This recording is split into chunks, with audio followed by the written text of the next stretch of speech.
We don't serve people like you. The sentence landed across the elegant dining room with the sharp certainty of a slammed door, silencing the quiet conversations that had filled the restaurant only seconds before. Every head slowly turned toward the woman standing alone at the reception podium. Naomi Brooks didn't react.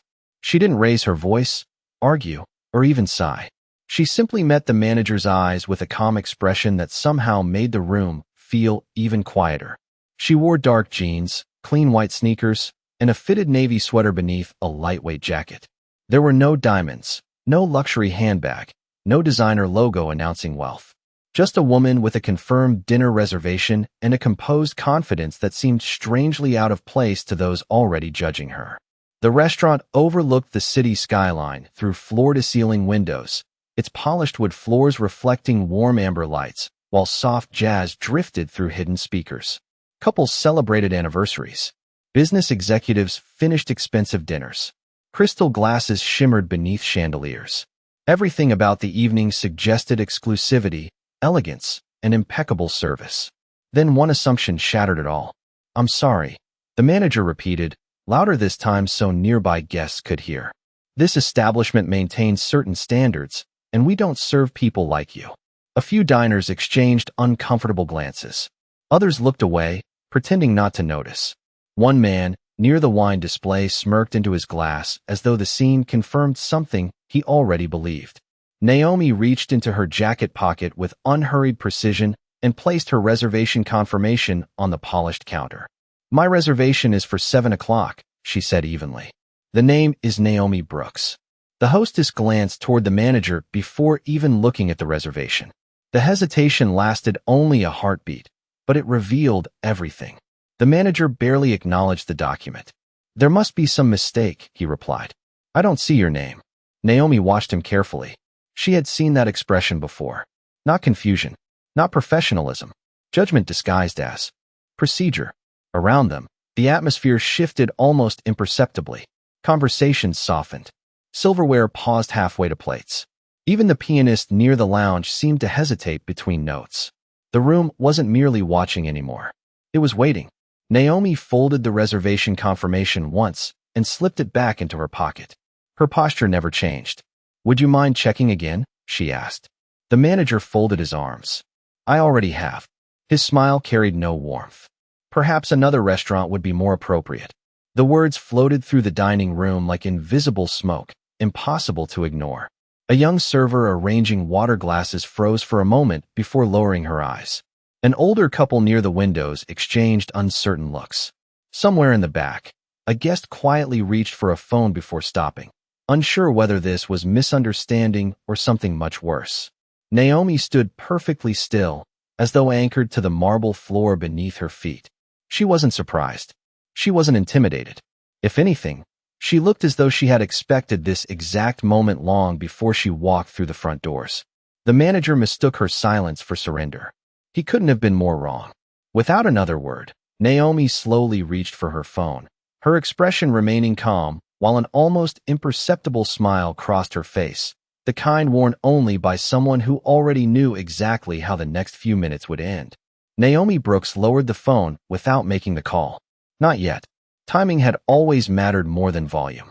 She slipped the device back into her jacket as though nothing unusual had happened, while the manager interpreted her silence as quiet defeat. He had no idea she had walked into the restaurant expecting resistance instead of hospitality. That was the entire reason she had come alone. No executive assistant. No security detail. No luxury vehicle waiting outside the entrance. No board members announcing her arrival. Just one reservation placed under her real name several days earlier, and one woman dressed exactly the way she preferred on her day off. Most people who recognized Naomi from financial magazines expected tailored suits, expensive jewelry, and cameras following every appearance. Tonight, they would have walked right past her without a second glance. That anonymity was intentional. 3 months earlier, a confidential report had landed on her desk inside the headquarters of Horizon Hospitality Group. Guest satisfaction remained exceptionally high. Yet hidden beneath thousands of glowing reviews were several disturbing complaints describing guests who believed they had been treated differently because of their appearance rather than their behavior. Some complaints came from travelers wearing work clothes after delayed flights. Others came from guests who arrived without luxury brands or recognizable status symbols. None of the reports directly proved discrimination, but together they formed a pattern that refused to disappear. Naomi had built her company on one principle that every employee memorized during orientation. Respect must be offered before identity is known. It was a simple standard, yet the reports suggested some locations had quietly replaced that principle with assumptions. Rather than announce another corporate audit, Naomi chose something far more revealing. She became an ordinary guest. The reservation had been made through the same online system every customer used. No executive flags, no owner notification, no special requests beyond a table for one at 7 o'clock. If the restaurant treated every guest equally, the evening would end with dinner and another report confirming everything was working exactly as intended. If it did not, the truth would reveal itself without anyone realizing they were being tested. Standing only a few feet away, the young hostess shifted her weight nervously. She had briefly seen the reservation earlier that afternoon while organizing the evening seating chart. She remembered the name because it had carried a discreet internal designation reserved for executive-level visits. But before she could speak, the manager's confident voice continued filling the silence. "I have already explained the situation," he said. "There is nothing else to discuss." Naomi looked around the dining room with quiet curiosity. Instead of frustration, every polished table, every carefully folded linen napkin, every glowing candle represented years of work by thousands of dedicated employees across the country. She knew exactly how much effort it took to build a reputation for excellence. She also knew it could begin falling apart in only a few careless minutes. Near the entrance, a young server paused while carrying a tray of sparkling water. Their eyes met for only a second before the server quickly looked away, clearly uncertain whether speaking up would help or cost a job. Naomi noticed the hesitation immediately. In every organization, there were people who followed authority without question, and there were people whose conscience quietly struggled against it. The difference between those two groups often determined whether a company merely survived or truly deserved to lead. The manager lifted a hand toward another employee standing near the wine display. Within seconds, a senior floor supervisor approached with measured steps and an expression that suggested the decision had already been made before hearing a single fact. He glanced briefly at Naomi, then toward the manager, waiting for instructions instead of answers. "She claims she has a reservation," the manager said with a dismissive smile. "We have already checked." The supervisor nodded without asking another question. "Ma'am, I am afraid we cannot seat you this evening." Naomi's voice remained steady. "Did you personally verify the reservation?" The supervisor hesitated for only a fraction of a second before replying. "I trust the information I have been given." Those words lingered in the air longer than anyone expected. Trust had replaced verification. Assumption had replaced professionalism. Naomi quietly observed each reaction unfolding around her.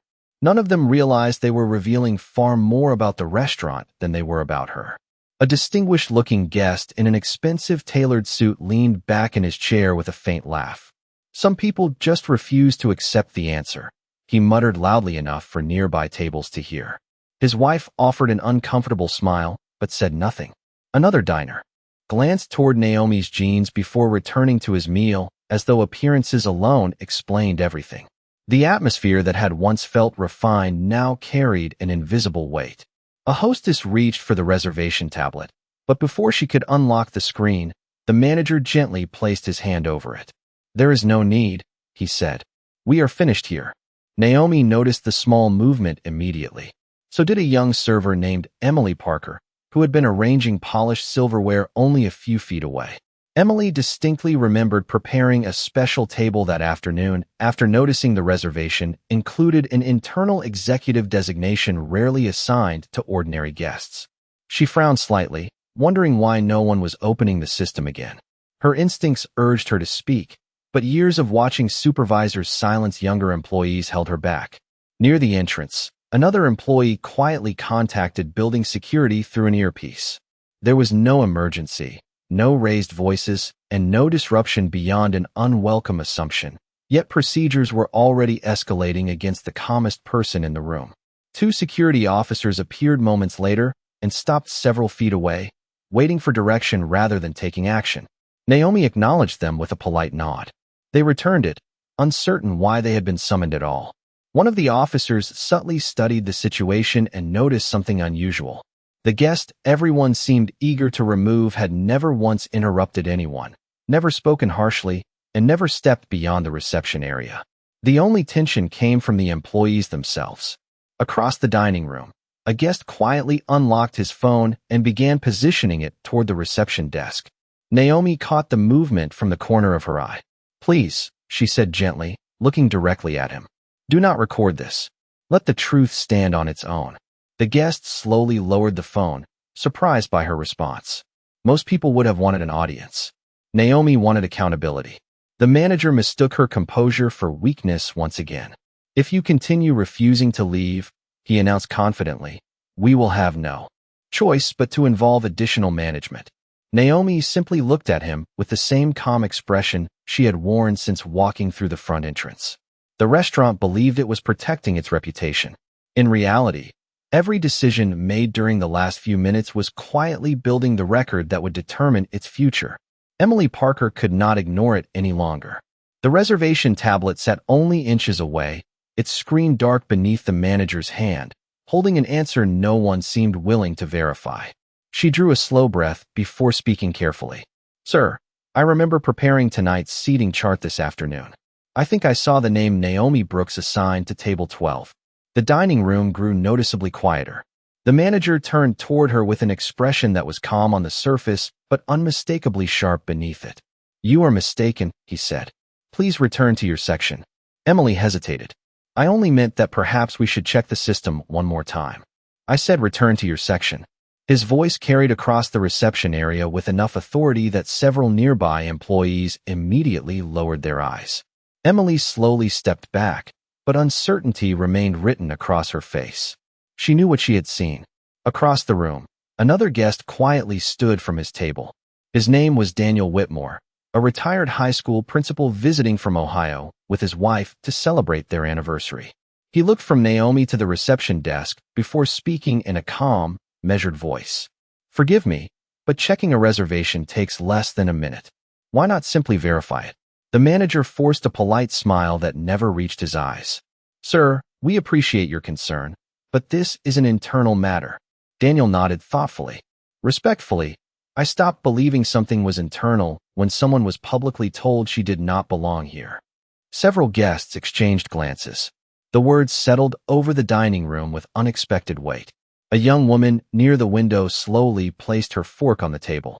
Another couple paused their conversation entirely. What had begun as an uncomfortable moment was becoming impossible to ignore.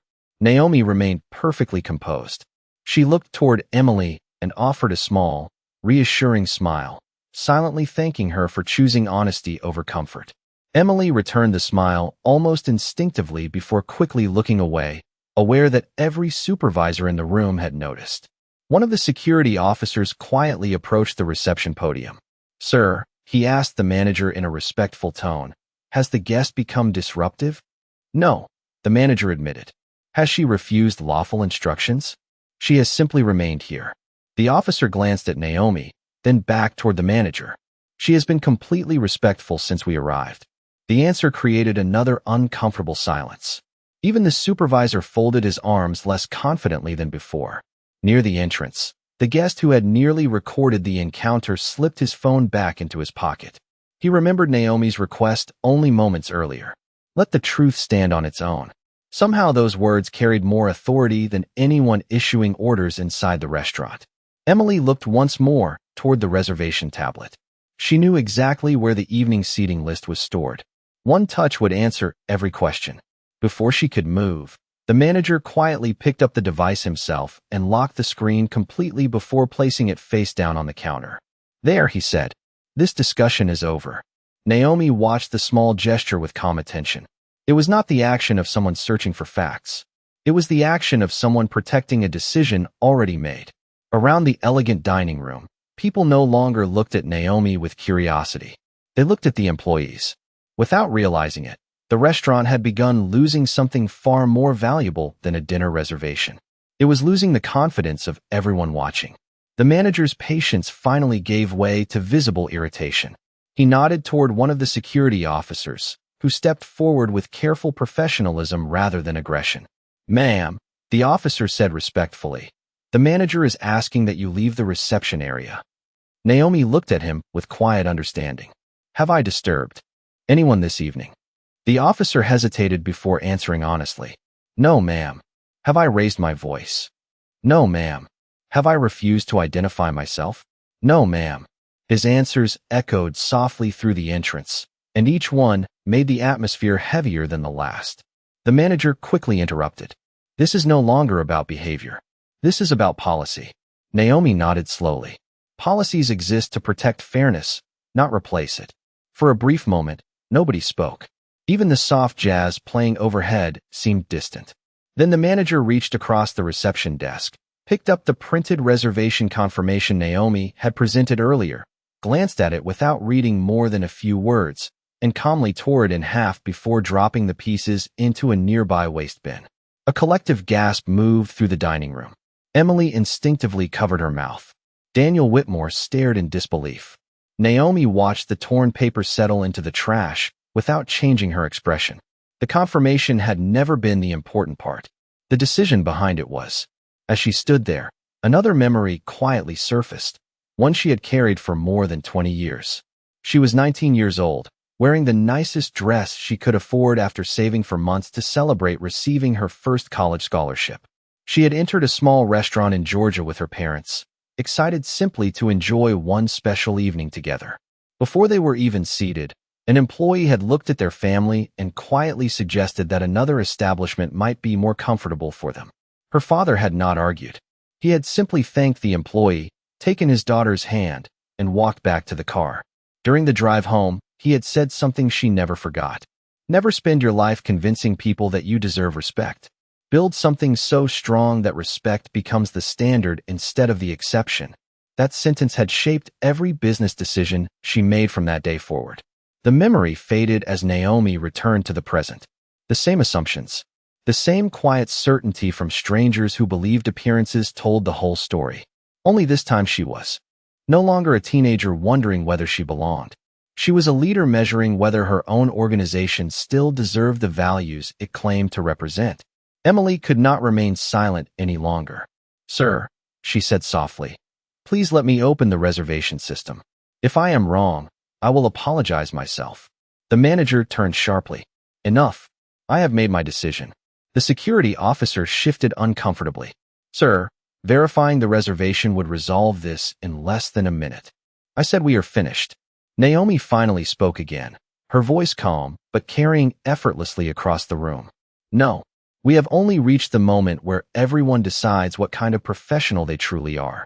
Her words settled over every employee, every guest, and every witness in the restaurant. Some lowered their eyes. Others looked directly at the manager for the first time with doubt instead of confidence.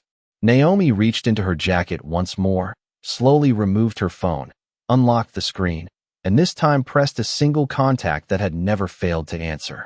The call connected almost instantly. "Good evening, Ms. Brooks," a composed voice said. "Are we proceeding with Protocol 7? Naomi held the phone calmly against her ear while every eye in the restaurant remained fixed on her. "Yes," she answered without hesitation. "Proceed with Protocol 7. The voice on the other end never sounded surprised. "Understood, Ms. Brooks. Corporate compliance is now monitoring. We are preserving the reservation logs, employee activity records, internal communications, and security footage. Executive operations will remain on the line until you authorize the next step." Naomi replied with quiet precision. "Thank you, Claire. Record everything from the moment I entered the restaurant." "Already completed," Claire answered. "The timeline began the instant your reservation was scanned at the front entrance." The manager folded his arms and gave a dismissive laugh. "Corporate compliance? Very impressive. Anyone can pretend to make an important phone call." A few employees forced uncertain smiles, but none of them sounded convinced anymore. Emily noticed something else entirely. The reservation tablet lying face down on the counter suddenly illuminated with several incoming system notifications before the manager quickly turned it over again. His confident expression flickered for the first time. Naomi watched the movement without comment. She had seen executives lose confidence before. It rarely happened all at once. It happened in tiny moments, each one exposing another crack beneath the surface. Claire spoke again through the phone. Executive Operations has confirmed that the reservation remains active. It has never been canceled, modified, or transferred. The table assigned to you has remained reserved since 11:42 this morning. Naomi nodded slightly. Document that. Already documented. The senior floor supervisor shifted uneasily beside the manager.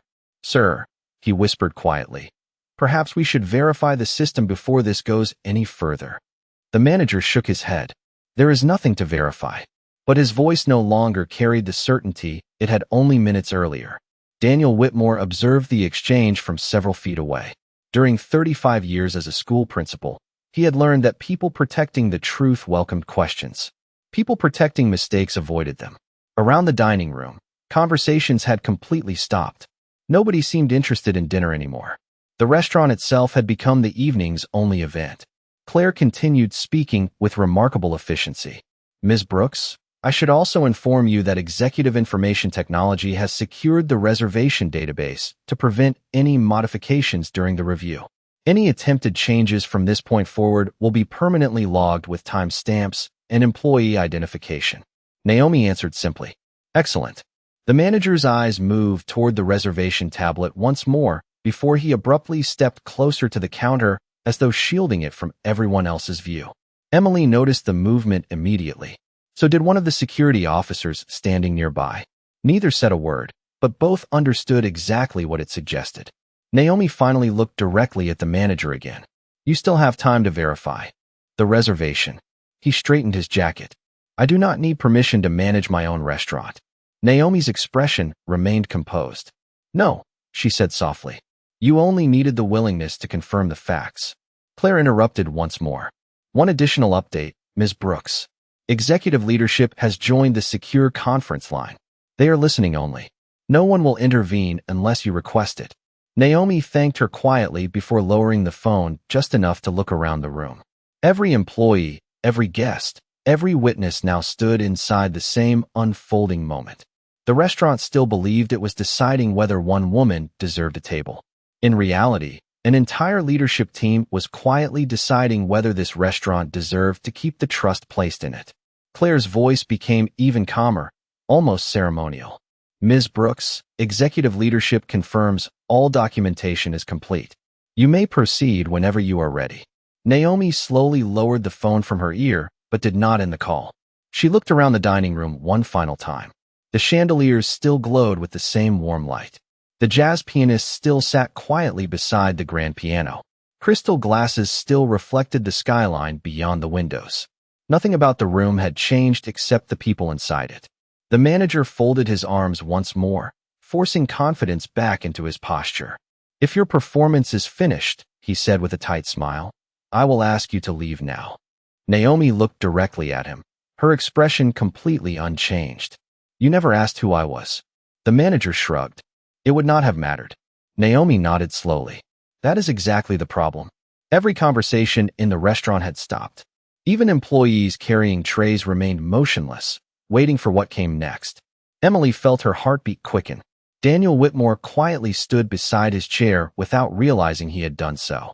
One of the security officers instinctively removed his hands from his duty belt, sensing the situation had shifted in a way he could not yet explain. Naomi finally spoke with the same steady voice she had used from the moment she entered the restaurant. You told me that people like me are not served here. She allowed the sentence to settle across the room before continuing.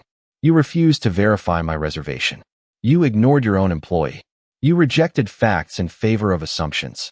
You protected your decision instead of your standards. The manager opened his mouth to interrupt, but Naomi gently raised one finger. He stopped speaking without realizing why. The reservation was real, she continued. It has always been real. The table was reserved this morning. Corporate has already confirmed it. A faint vibration echoed from the manager's pocket. Then another came from the supervisor's phone. Across the reception desk, The reservation tablet illuminated once again, with several executive notifications appearing one after another across the locked screen. The manager glanced down, but made no move to pick it up. Naomi looked directly into his eyes. "You believed you were deciding whether I belonged in this restaurant." Her voice remained remarkably calm. "You were actually demonstrating whether you belonged in the company that owns it." Silence swept through the room with almost physical weight. Emily slowly covered her mouth. Daniel closed his eyes for a brief second as everything suddenly made sense. One of the guests whispered, "No way." Another quietly replied, "She cannot mean." Naomi answered the unspoken question before anyone else could. "My name is Naomi Brooks." She paused only long enough for every face to find hers. "I am the Chief Executive Officer of Horizon Hospitality Group." Nobody moved. Nobody spoke. The manager's expression drained of confidence as though the room itself had taken it away. The supervisor stared at Naomi without blinking. The hostess instinctively looked toward Emily, remembering the executive designation she had seen hours earlier. Claire's voice came clearly through the phone speaker for everyone standing nearby to hear. "Good evening, Ms. Brooks. Executive leadership has verified your identity. The board is now listening live." The manager took one uncertain step backward. For the first time all evening, he searched for words instead of authority. Naomi never raised her voice. She simply delivered the sentence that seemed to stop time inside the restaurant. "You told your own chief executive officer that she did not belong. The problem was never that you did not know who I was. The problem was how you treated the person you believed had no power at all." For several long seconds, nobody moved. The silence inside the restaurant carried more weight than any argument ever could. The manager looked at Naomi, then at the reservation tablet, then back at the security officers, as though hoping someone else would explain away what had just happened. No one did. Claire's composed voice continued through the phone. "Ms. Brooks, Executive Human Resources, Legal Affairs, and Regional Operations are all present on the conference line. The complete incident log has been verified. Security footage confirms every interaction from your arrival through your identity confirmation. Employee access records have also been reviewed." Naomi answered quietly, "Thank you. Please begin the accountability process." "Confirmed," Claire replied. Effective immediately, the restaurant manager is relieved of all leadership responsibilities pending final administrative processing. His management credentials have been deactivated. The senior floor supervisor is being removed from supervisory authority pending review. All personnel directly involved in refusing verification of a valid reservation have been placed on immediate administrative leave while corporate completes the investigation. Before anyone could respond, a series of electronic tones echoed softly across the reception desk. The manager reached for the reservation tablet, but the screen displayed a single message that froze him in place. "Administrative access disabled." He instinctively reached for his employee identification badge.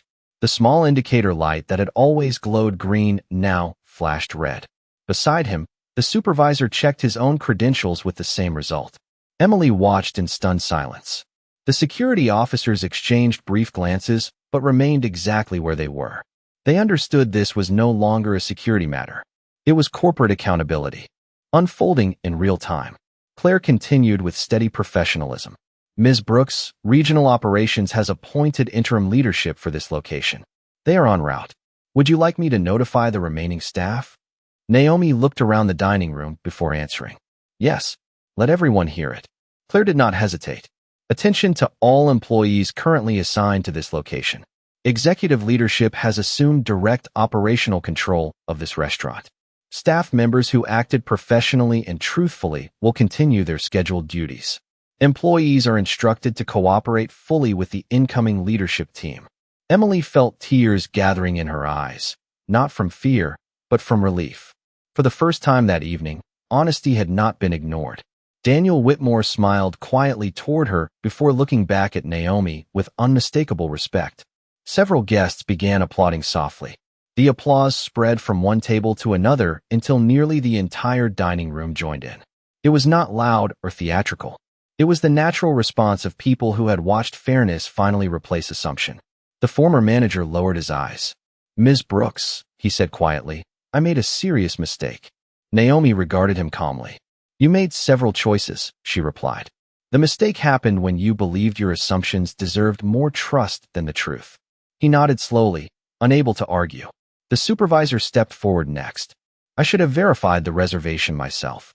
Naomi answered without anger. Leadership begins with the courage to check the facts, especially when they challenge your first impression.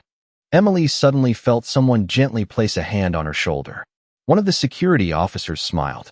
You spoke up when it mattered, he said.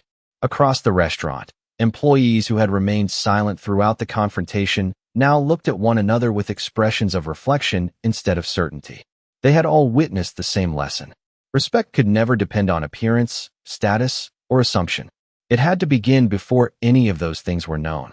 And inside the elegant dining room, where one reservation had nearly been denied because of prejudice disguised as policy, the standard of the entire company had just been restored before every witness present. The applause gradually faded, replaced by the quiet rhythm of a restaurant beginning to breathe again. The same room that had witnessed assumptions now witnessed accountability. Naomi Brooks looked around one final time, not with satisfaction, but with reflection. Every polished table, every carefully prepared place setting, every employee standing silently before her represented something larger than a single evening. A company was never defined by its advertisements or annual reports. It was defined by the decisions ordinary people made when they believed no one important was watching. Claire's voice returned gently through the phone. Ms. Brooks, the interim leadership team has arrived in the lobby. They are ready to assume operations. Naomi answered, Thank you, Claire.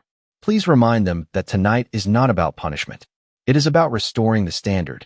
Understood, Claire replied. Your instructions will be carried out exactly as requested. Naomi ended the call and placed her phone back into her jacket. She turned toward Emily, who still stood quietly near the reception desk. Thank you for speaking when it would have been easier to stay silent, Naomi said. Emily swallowed hard before answering. I was afraid I might lose my job. Naomi smiled warmly. Integrity sometimes feels expensive in the moment. In the long run, it is the most valuable thing you will ever own. Emily nodded, knowing she would remember those words for the rest of her career. Daniel Whitmore stepped forward with his wife beside him. Ms. Brooks, he said, I spent decades teaching young people that character is revealed when nobody expects to be tested. Tonight you reminded all of us that lessons still matters. Naomi shook his hand with genuine appreciation. Thank you for choosing fairness before you knew my title. Daniel smiled. Titles should never determine whether someone deserves respect. Around the dining room, guests quietly returned to their conversations, but they sounded different now. There was more thoughtfulness then. Chatter, more reflection than celebration. Several employees approached Emily, thanking her for having the courage to speak first. Others admitted they should have questioned what was happening much sooner. Naomi listened without interrupting. Change rarely began with speeches. It began when people became honest with themselves. The interim general manager entered the restaurant and greeted Naomi respectfully. Everything is ready, he said. Your table is waiting whenever you wish to continue your evening. Naomi looked toward the beautifully prepared table that had remained empty all night. For a moment, she considered accepting the invitation. Then she gently shook her head. Please offer the table to another guest, she said. Someone came here expecting a memorable evening. They should still have one. The new manager nodded with quiet admiration. Naomi walked toward the entrance at the same steady pace with which she had arrived. No cameras followed her. No celebration surrounded her. She did not need either one. Before stepping outside, she paused and looked back across the elegant dining room one last time. People often believe leadership is about having the loudest voice, she said calmly. It is not. Leadership is choosing the right standard before anyone knows who is standing in front of you. Clothing changes. Titles change. Wealth changes. Character is the only thing that introduces itself before a person ever speaks. I did not come here tonight to prove who I was. I came here to discover whether our values were still alive. Tomorrow this restaurant will open its doors again. My hope is that every guest who walks through them will be welcomed with the same dignity, whether they arrive in a business suit, a pair of jeans, or anything in between. That is not just good service. That is the standard worthy of keeping.